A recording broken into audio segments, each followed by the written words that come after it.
চলে যাচ্ছি তার কাছে। মাহফুজ, রেলওয়ে পরিদর্শন শেষে কোনো পরামর্শ দিয়েছেন কিনা জানাবেন?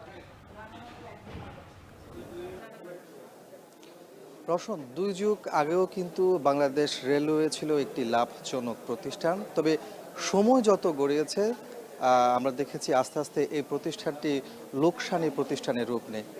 কেন আসলে এই প্রতিষ্ঠানটি লাভজনক থেকে লোকসানি প্রতিষ্ঠানের রূপ নিয়েছে এবং সাম্প্রতিক যে তথ্য অনুযায়ী যদি আমরা বলি, সেক্ষেত্রে আমরা দেখতে পাচ্ছি যে রেলওয়ে বর্তমানে যা আয় করে তার চেয়ে ২.৫ থেকে ৩ গুণ বেশি ব্যয় করছে। আসলে এই আয়ের চেয়ে ব্যয় কোনো বেশি হচ্ছে, সেটি আসলে দেখভাল করার জন্য, পাশাপাশি এই রেলকে লাভজনক প্রতিষ্ঠানে পূর্বের অবস্থায় ফিরিয়ে নেওয়ার জন্য অন্তর্বর্তী সরকার কাজ করছে। তারই প্রেক্ষিতে আজ সকালেই রেলওয়ে পূর্বাঞ্চল পরিদর্শনে এসেছেন রেলপথ উপদেষ্টা ফাউজুল কবির খান। তিনি সকালেই পাহাড়তলীর ওয়াগন এবং কোচ মেরামত কারখানা পরিদর্শন করেন, এরপর ডিজেল ওয়ার্কশপ পরিদর্শন করেন। সেখানে তিনি বেশ কিছু পরামর্শ দিয়েছেন। তিনি বলেছেন যে ওয়াগন এবং কোচ যদি দেশীয়ভাবে উৎপাদন বাড়ানো যায়, সেক্ষেত্রে রেল অনেকটা লোকসান থেকে কমে আসবে এবং লাভজনক প্রতিষ্ঠানে যাবে। পাশাপাশি আমরা দেখেছি যে রেলওয়ে হাসপাতালও পরিদর্শন করেছেন এবং হাসপাতাল পরিদর্শন শেষে তিনি বিস্ময় প্রকাশ করেছেন যে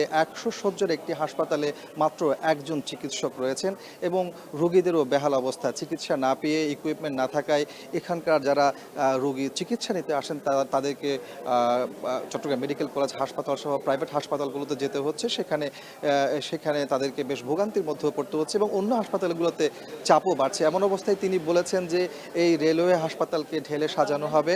স্বাস্থ্য মন্ত্রণালয় এবং রেলপথ মন্ত্রণালয়ের সাথে একটি চুক্তি হবে। এই চুক্তির মধ্য দিয়ে এই হাসপাতালকে জেনারেল হাসপাতালে রূপান্তর করা হবে, যাতে সব ধরনের রোগীরা এখানে চিকিৎসা নিতে পারেন, এমন ব্যবস্থা নেওয়া হবে। তিনি এমনটি কিন্তু আমাদেরকে জানিয়েছেন। এর পরপরই আমরা দেখতে পাচ্ছি এই মুহূর্তে তিনি রেলের পূর্বাঞ্চলের যে কর্মকর্তারা রয়েছেন এবং অংশীজন রয়েছেন তাদের সাথে মত বিনিময় করছেন। রেলকে আসলে কিভাবে লাভজনক প্রতিষ্ঠানে রূপান্তরিত করা হয়, রেলের সার্বিক মান উন্নয়নের বিষয়গুলো নিয়ে মূলত এই মুহূর্তে মত বিনিময় সভা হচ্ছে। সেখানে অংশীজনরা বিভিন্ন অসঙ্গতিগুলো যেমন তুলে ধরছেন এবং পাশাপাশি সম্ভাবনার কথাগুলো তুলে ধরছেন।